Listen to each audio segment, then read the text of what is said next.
Kakibot na marahil lang salitang traffic ang EDSA. Kahit anong oras ka kasi dumaan dito, traffic ang aabutin mo.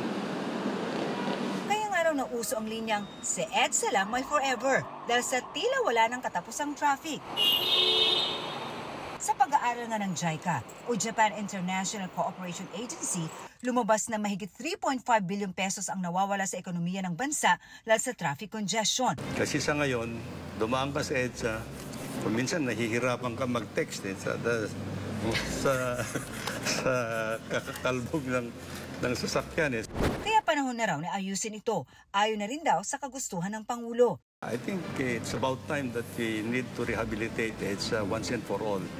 May habang mahigit 20 kilometro ang EDSA o Epifanio de los Santos Avenue at tumatagos sa 6 na lungsod ng Metro Manila mula Caloocan hanggang Pasay. Dahil main artery ng Kamaynilaan, ayon sa MMDA, bumabaybay dito ang mahigit 460,000 na sasakyan kada araw. Sabi ng MMDA, ang average travel speed sa EDSA ay nasa 21 kilometers per hour. Kaya nga pag may nangyaring aksidente rito, pihadong traffic ang resulta nito.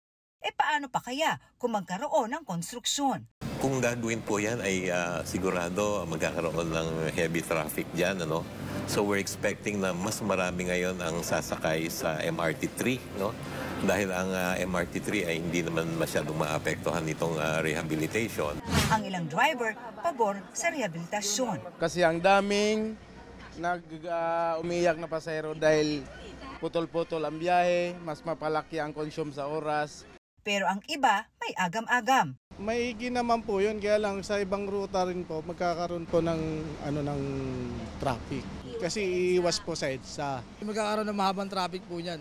Pero para sa mga commuter, para maayos yung daloy ng traffic. Mas okay po yun since marami na rin po yung mga kotse natin ngayon. Sa construction, may medyo matraffic, pero pagka naayos naman, giginhawa na po yung ano. Para medyo gumanda naman yung EDSA po. Sa ngayon ba medyo pangit-pangit? Pangit-pangit, opo. Bakit po? Medyo luma na po.